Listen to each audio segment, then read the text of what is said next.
Eh bien, salut à tous, on se retrouve au bord de l'eau, en pleine campagne, tranquillement, les oiseaux, l'eau, mais c'est pas le but de la vidéo, le but c'est ce vélo. Oh, je fais beaucoup de rimes. Donc tu le connais, hein, c'est le Engwe Engine Pro. Il y a énormément de tests sur internet. Tu peux voir que j'ai fait quelques petites modifications ou améliorations. La sacoche de porte-bagages, la selle, voilà, qui prend toute la largeur de ton fessier, donc tu es très bien maintenu, tu es super bien maintenu dessus, moi j'adore. La tige de selle à suspension, ce qui permet, avec la suspension du vélo, d'avoir un confort extrême. Bon, après, tu le connais, hein, ce vélo-là. Bon, le support de smartphone. Mais le but de cette vidéo, c'est les pneus. Il est équipé de Shaoyang, d'origine. Un pneu que j'aime beaucoup, hein. On est en sécurité dessus, on se sent bien. Ça tient bien la route, mais c'est un pneu tout chemin. Tu le vois à tous ces crampons. Et moi, je fais que de la route. Alors, est-ce que c'est pertinent d'avoir un pneu tout chemin quand tu ne fais que de la route? Parce que son principal défaut, c'est qu'il est très bruyant. Alors, qu'est-ce qu'on fait? Eh ben, on va tester une autre référence. Et cette référence, c'est le Schwalbe Super Moto X. Schwalbe ou Schwalbe. Quelle est sa différence? Bon, on est directement, ça se voit tout de suite, on est directement sur une sculpture et un profil routier. Voilà. On finit les chemins avec, hein, ou vraiment un mini chemin, un peu d'herbe, un peu de pelouse, comme ici. Et pourquoi le choix de ce pneu? Tout simplement que sur mon VTT, j'ai monté des Schwalbe, c'est les Crazy Bob. Ils ont exactement les mêmes sculptures et je n'ai jamais eu un pneu aussi doux, aussi confortable et aussi sécurisant. Surprenant parce qu'il est très large, on penserait à avoir un pneu très très lourd et finalement ce pneu se fait oublier et roule parfaitement bien. Très peu de résistance au roulement, on prend beaucoup de vitesse et ça c'est génial. Et donc on va tester ce pneu sur ce Engwe et on verra ce qu'il en sera. J'ai fait hier un parcours de 59 km, mêlant des routes plates, des montées, des descentes. J'ai eu du vent de face, j'ai eu du vent de dos. On fera le même parcours avec les Schwalbe et puis on verra si c'est plus difficile, si c'est plus simple, si on gagne en autonomie batterie, s'ils offrent moins de résistance au roulement. On va faire ce test, mais avant tout, on va les monter.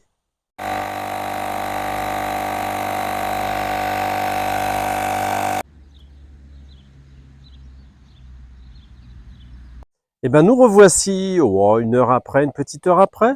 Regardez, les pneus ils sont montés, ils sont magnifiques. Ça donne un côté très racing pour le coup. Qu'est-ce que t'en penses? Bon, on les testera demain ou après-demain, je vais voir. J'ai plus le temps là ce soir, il est tard. Premières impressions, je n'ai fait que 150 mètres et déjà tu sens que le pneu est ultra silencieux. Plus rien à voir avec les pneus crantés. Et surtout, on a l'impression, ça va se vérifier lors du périple, qu'il y a énormément moins de résistance au roulement. À vérifier. Eh bien, nous revoici quelques jours plus tard, hein. J'ai pas eu le temps de le faire de suite, hein, ce petit périple avec les nouveaux pneus, hein, évidemment. Donc, nous voici quelques jours plus tard. Donc, les paramètres sont les mêmes. On se met en mode éco, en assistance 3. Et puis, surtout, il faut pas oublier l'équipement, c'est-à-dire son casque, ses gants, la petite bombe anti-crevaison, les rustines et les clés au cas où si on crève. Et ben ça y est, nous voici partis pour un peu plus de 59 km de périple. On va voir l'autonomie de la batterie et surtout la difficulté à pédaler, à circuler avec des nouveaux pneus face aux anciens. Bon, il pleut, pas de chance.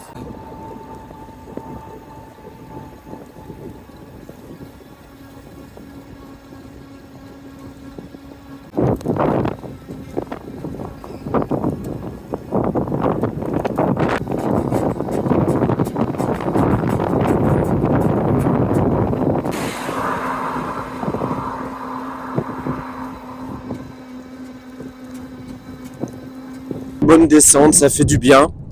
Surtout qu'on a plein de vent de face, c'est un petit peu embêtant, mais bon, on va profiter de la descente.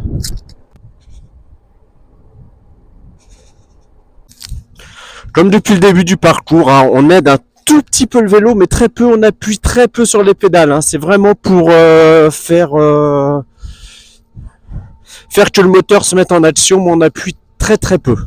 Avant de franchir les 20 km, la batterie est toujours à 100%, petite grimpette là. Et la batterie dans la grande côte qui a duré à peu près 1800 mètres est descendue à 96%. Bray-sur-Seine, nous sommes dans le sud de la Seine-et-Marne, quasiment dans Lyon. Là, nous venons de passer les 30 km depuis le début. Et ben à chaque fois, j'ai l'impression d'avoir le vent de face. Tout le temps, tout le temps, tout le temps. Pas une seule fois, j'ai eu le vent dans le dos.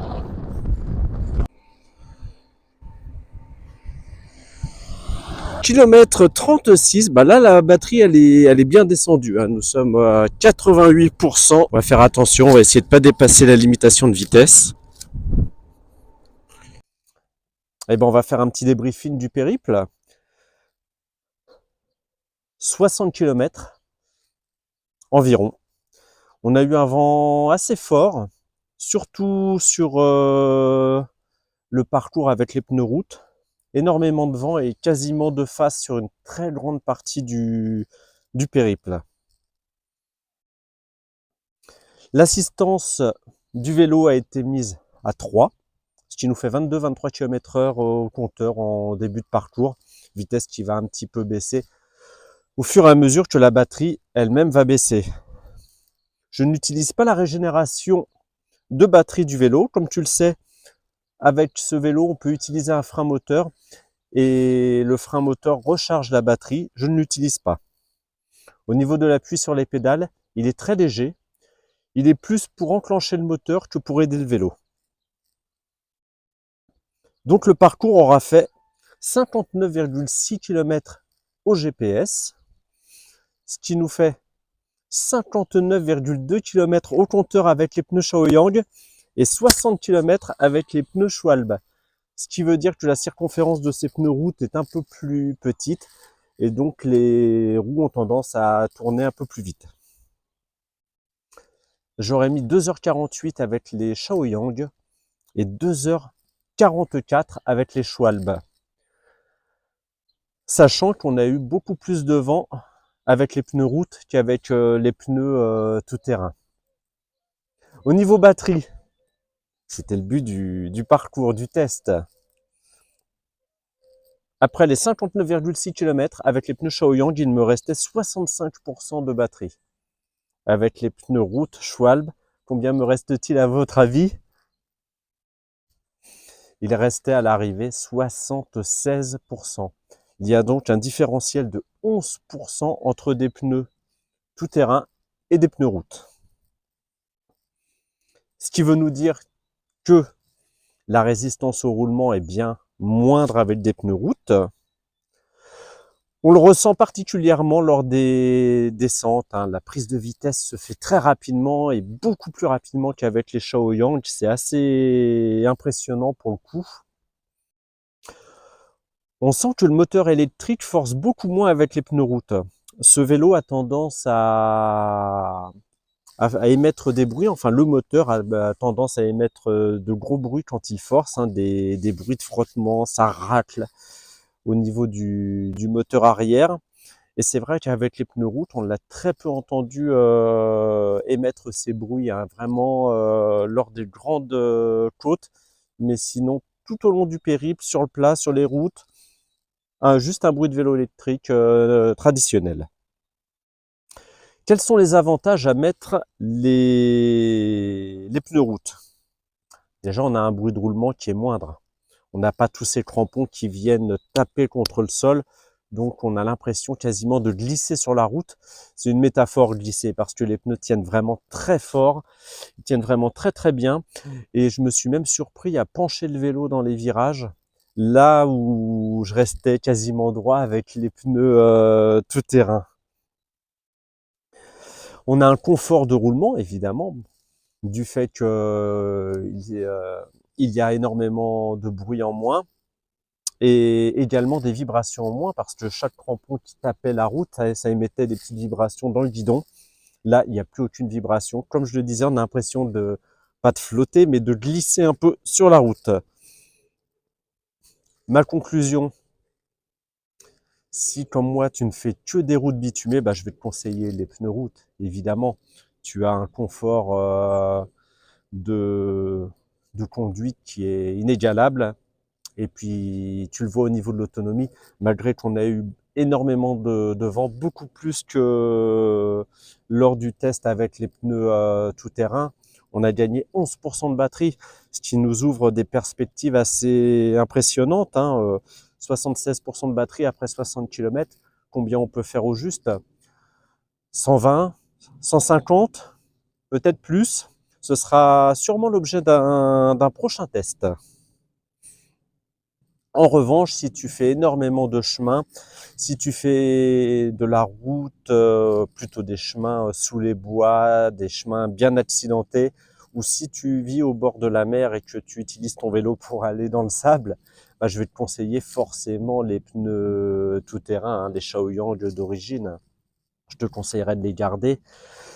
Et ça donne l'idée d'un nouveau test. Et si on testait ces pneus route dans les chemins, qu'on voit un petit peu leur tenue et surtout leur résistance. Est-ce qu'on va crever dès la moindre pierre, dès le moindre obstacle, ou est-ce qu'ils vont tenir dans le temps? Ce sera l'objet d'un test.